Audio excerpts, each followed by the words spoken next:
There is a reason the Nissan Xterra is a cult classic. It's not precious, it's not perfect, it's just real. It's one of the most honest 4x4s ever built. But time catches up with everything, and eventually, every old truck needs an upgrade. Now, of course, the easy answer is the Titan swap.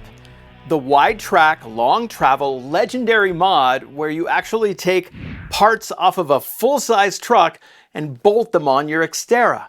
It's actually pretty amazing that it works so well. But here's the deal. I don't want a wider vehicle. I love the Xterra's agility. So I want to build a bulletproof standard width Xterra. And to that end, I've decided to go with Z1's X-Pro system. This is an in-house product that Z1 developed to give the absolute most travel possible without a Titan swap. They've got massive 56mm pistons. That's race shock territory. A 2.4-inch body means more oil to dissipate heat during high-speed desert runs. But my favorite detail, the top hats. Most race shocks use metal bearings that can clunk and rattle. Z1 uses rubber bushings to keep the ride silent and refined, which is more than I can say about most things in my life. Plus, I ordered the Z1 Leaf Pack, the medium load Leaf Pack, but you can't lift an Xterra 2.5 inches without addressing the geometry. And for that, I'm turning to the AllDogs Offroad upper control arms. I love these for their simplicity and strength. No complicated joints to fail. They use standard Nissan bushings that you can find at any local auto parts store. The camber is built right into the arm, so there's less room for alignment error. It's just a smart, beefy piece of engineering. All right, well, I've got enough PB Blaster here to dissolve a battleship. Nothing left to do now but pick up these leaf springs and get to work. Nothing left to do now but get to work. I mean, it can't be that hard, right?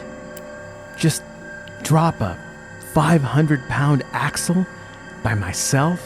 What if the bolts are seized? I guess I could use my Dremel. So am I ready to do this? All by myself? I'm doing it! I'm really doing it!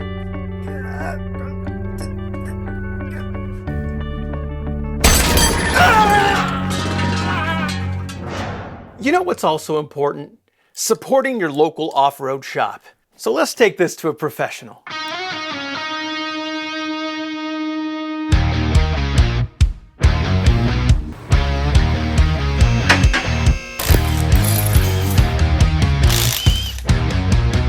Get the stand so we can hold the differential.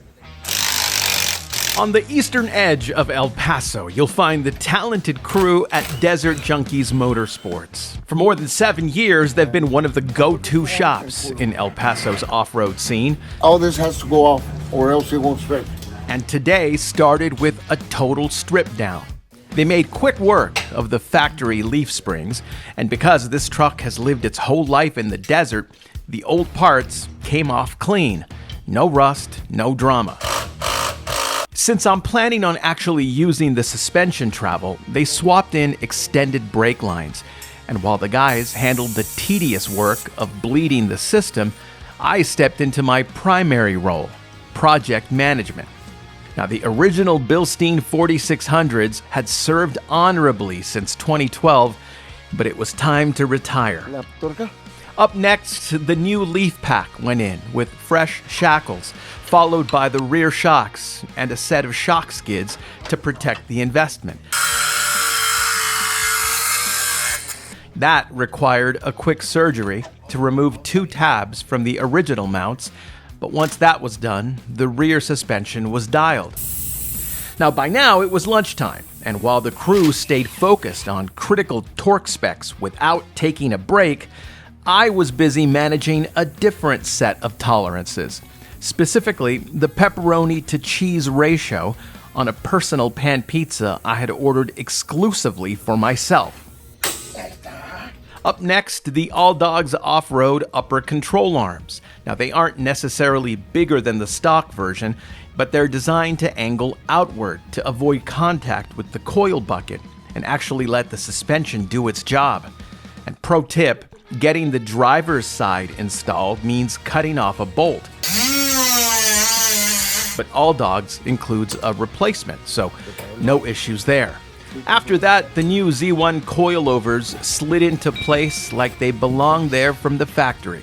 And with that, a full suspension overhaul was locked in, and the Xterra is reborn.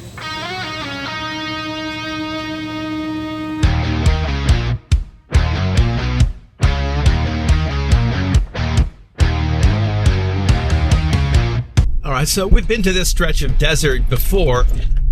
We're going to do one stretch here that doesn't have any huge obstacles, but it's a very steep climb. The camera never shows you how steep it is, but trust me, it's very steep. I'm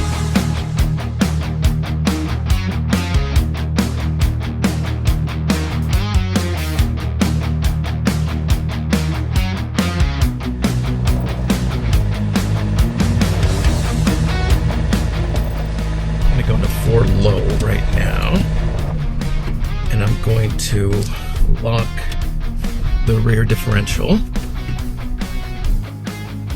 I mean, a little earlier than I'd hoped, but you'll understand why.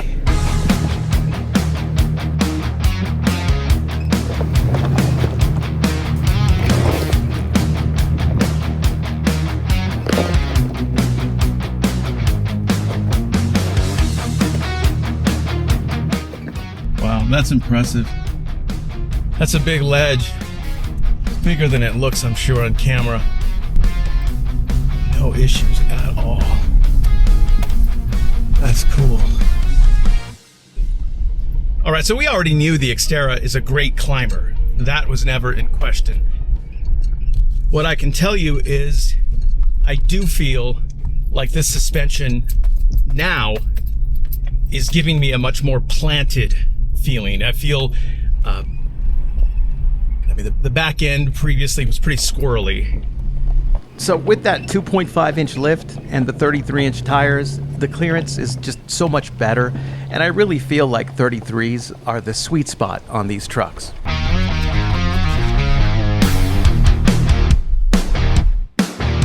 All right, I'm gonna turn around. Let's head downhill. I want to see how the suspension compresses here, headed down. Oh man, butter.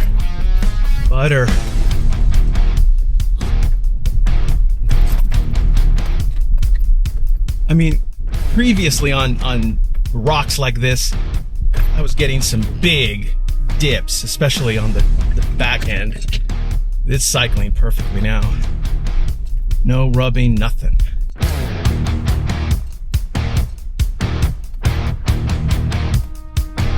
Okay, we're not done yet. Let's check out the high-speed stuff. All right, so on this higher speed stuff here, I definitely can sense the digressive valving in the shocks, which means that it takes a bigger hit to activate the shock, right? So you need to be going a little faster to actually get that suspension to really open up. Yeah. I mean, that's beautiful. That's beautiful. So huge improvements when it came to the moderate rock crawling I was doing there earlier. Clearance-wise, traction-wise, big wins. But there's one more test, and that's the sand. And we have a secret weapon.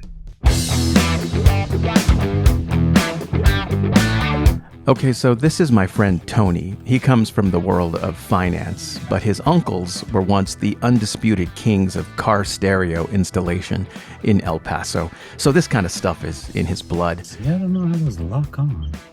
Today, Tony is installing a kill switch for the ABS system on my Xterra. I've talked about this before. The anti-lock braking system, it's great for on-road safety, but In the sand, it can kill your momentum. The computer thinks it's helping, but it's not. That little box under your cup holders is the yaw sensor. It measures G-forces to tell the computer if you're sliding sideways. And see that brown wire? That's the wire. By splicing into that circuit, you're essentially telling the sensor to take the day off. Now, was I anxious? A little. I wouldn't say a lot. I would say a medium amount. Worst case, we could cut it here and just cut, that might be, just get to the brown wire like there. As you can see there, he's using a heat gun to seal the connector on the extension. Oh, okay, and now he's drilling a hole in my center console. Everything's fine. This is going well. Yeah, perfect. So Tony is going to install a simple toggle switch. So in theory, I'll have the ability to just disable the ABS system when I'm off-road. Oh, and shout out to Full D on xterranation.org for the guidance here.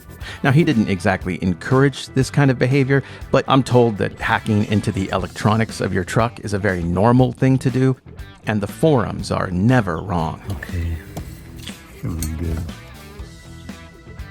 Yeah.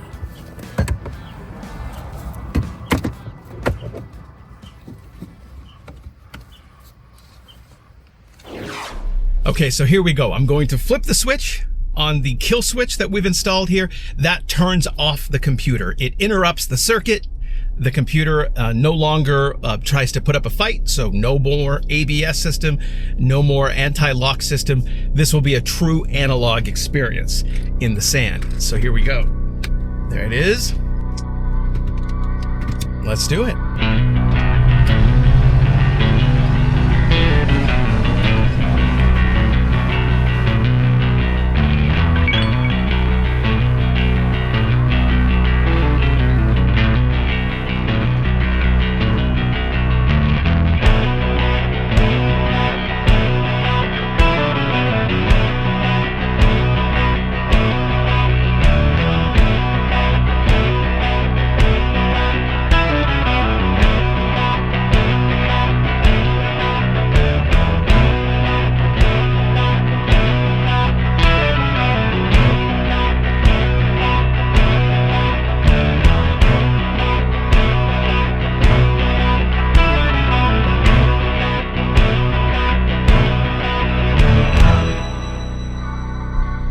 That was fantastic.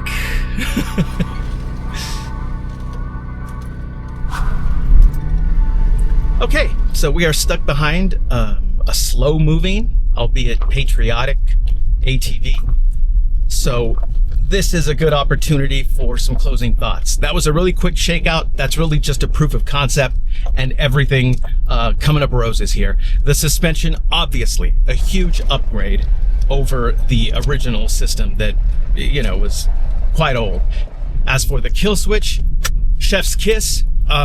You know, it works perfectly in the sand, and really, of course, it makes the drive much more fun when you're trying to break the rear end loose. But it goes beyond fun, because if you're in deep sand, you really need to maintain your momentum, and there is some really deep sand out here that I'll get to eventually.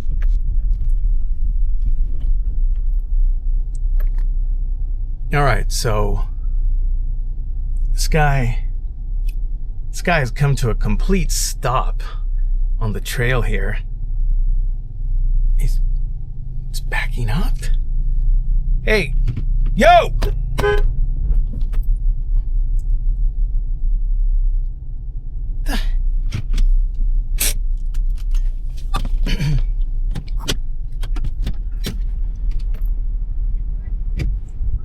What's there? Is there a reason you were coming backwards like that? Yeah, my thing was hanging up. The transmission. Okay. Did you break anything? Well, I hope not. That's only about. Yeah. All right. Sorry, I just didn't see you. That's okay. That's okay. I'll just get past you here. Thank you. Thank you. What the hell? He just backed right into me. Luckily, no damage, but what the hell is going on? Okay, so let me see if I can gather my thoughts. Suspension, outstanding. Kill switch, great. I plan to make more videos putting the system to the test. I will say that on road, it's a very civilized feeling at freeway speed. I do get a slight vibration at 38 miles an hour. Other people have talked about this because of the pinion angle once you lift the rear. So you at like 38, 40 miles per hour, I'll get a slight vibration. Not a huge deal. It's something you can easily live with. Do feel a little bit of a rumble, but I'll probably address it at some point with PIMs. Anyway, does this mean that I will never Titan swap this Xterra? Never say never. I've got a few more things to add to this girl here. Skids, proper skids, and proper sliders. And once that's done, well, who knows? For now, just gonna enjoy the drive.